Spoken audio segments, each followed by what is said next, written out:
IG Sindh पारां डीपले में रमज़ान खोसे जो पुलिस हथां मौत अदालत खां मतबरो क़त्ल करार ॾिनो वियो आहे। बदीन में ड्राइविंग लाइसेंस ब्रांच खोली आहे। कराची या हैदराबाद वञणो न पवंदो। ड्राइवर लाइ लाइसेंस लाज़मी आहे। ड्राइविंग स्कूल बि खुलण घुरिजनि। पुलिस सहाफ़ी जे क़त्ल केस में जवाबदार धुर खे कॾहिं बि फ़ाइदो नाहे ॾिनो। कराची में ई चालान शुरू करण खां पोइ मैनुअल चालान बि बंदि करे छॾिया आहिनि। मां सम्झां थो त इहा ॻाल्हि बि सच आहे त पुलिस रोड ते बीही करप्शन करे थी। फिरतू मुक़ाबलनि में माण्हू मारींदड़ पुलिस ऑफिसरनि जी हिमायत न कंदासीं।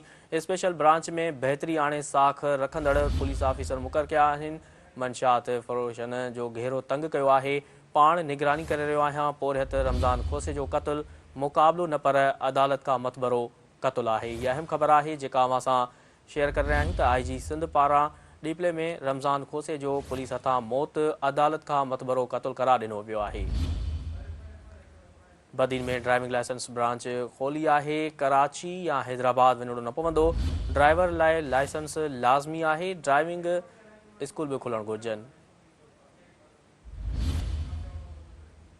पुलिस सहाफ़ी जे क़त्ल केस में जवाबदार धुर खे कॾहिं बि फ़ाइदो नाहे ॾिनो। आईजी सिंध जो वधीक छा चवणो अचो तो मूंखे ॿुधायूं।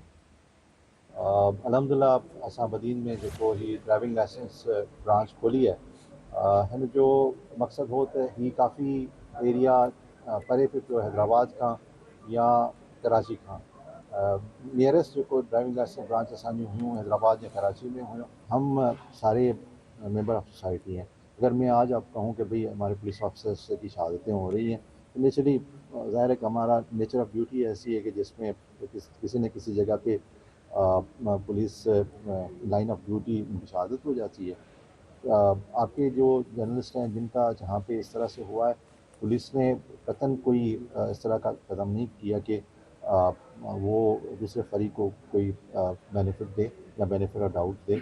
हम कोशिश कर हमने की है कि उन जो इल्ज़ाम लगा है, जो FIR हुई है, उसमें उन मुलज़मान के खिलाफ कार्रवाई करें, उनको पकड़ें और टेक द कोर्ट डिसाइड। हमारा नेक्स्ट टारगेट यही है कि ई चालान जो है वो जल्द से जल्द बाकी एरियाज़ में भी इसको हम इंट्रोड्यूस करें, क्योंकि ये एक ऐसी है चीज़ जो ट्रांसपेरेंसी लाती है। अभी आप देखेंगे हमने पूरे कराची में जो मैनुअल चलानिंग है उसको बंद कर दिया। हालांकि बहुत सारे एरियाज़ हैं जहाँ पे कैमरास नहीं लगे हुए, लेकिन ये कि हम नहीं चाहते कि कोई ऐसा काम हो जिससे पुलिस पे उंगली कोई उठाए। और हम ई चालान करने से ये ट्रांसपेरेंसी को इंश्योर करना चाह रहे हैं कि पब्लिक में ये मैसेज जाए कि पुलिस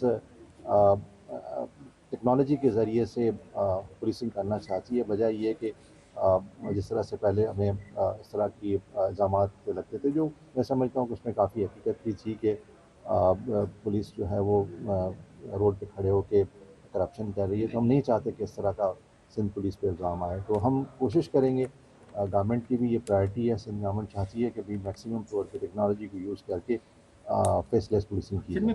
ॾिसो हिन में जीअं कंप्लेंट मिली त पुलिस प्रिलिमिनरी इन्वेस्टिगेशन कई। DIG मिर्पुर ख़ासि हुन जी प्रिलिमिनरी इन्वेस्टिगेशन कई ऐं इहो सर्टेन कयो कि भई ही नॉर्मल जेको आहे सो पुलिस जो एनकाउंटर न आहे, ही कंहिं क़िस्म जी एक्स्ट्रा जुडिशियल टाइप शइ आहे या excess of use of force आहे।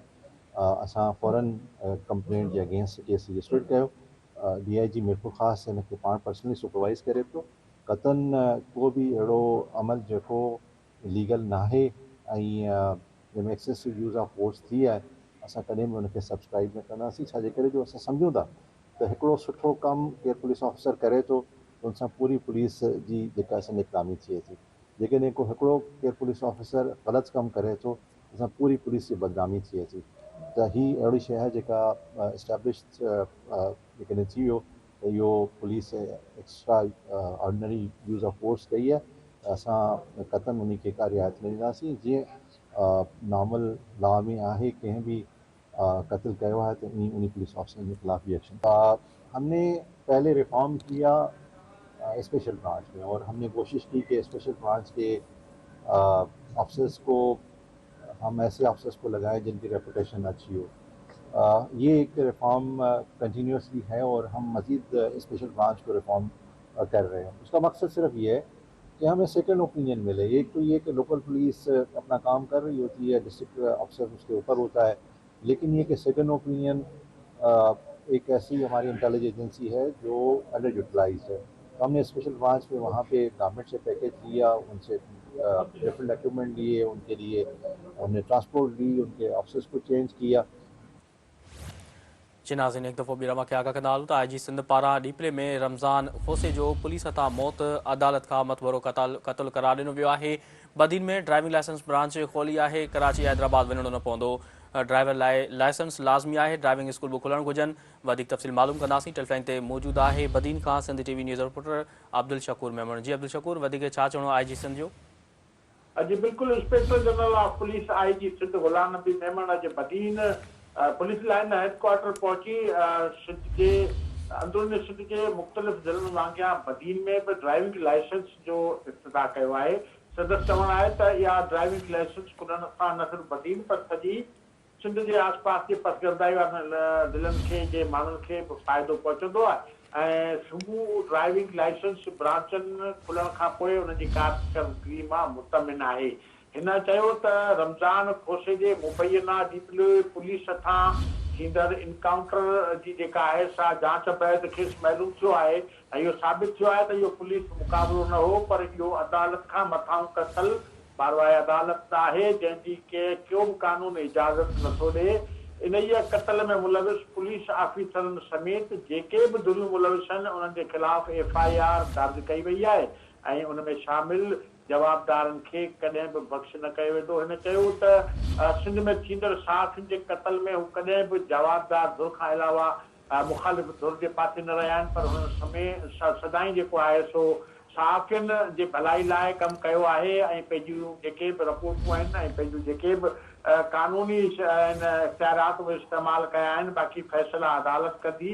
हिन चयो त मंशियात ख़िलाफ़ जेको आहे मंशियात मुआशिरे जो नासूर आहे। मंशियात ख़िलाफ़ पुलिस जी कारकर्दगी जेका आहे सा बहितर आहे ऐं उन लाइ कोशिशूं करियूं पिया। हिन चयो त मंशियात इस्तेमालु कंदड़नि लाइ सिविल सोसाइटी समेत इंतिज़ामिया मक़ामी इंतिज़ामिया ऐं पुलिस गॾिजी रिहेबिलिटेशन सेंटर क़ाइमु कनि।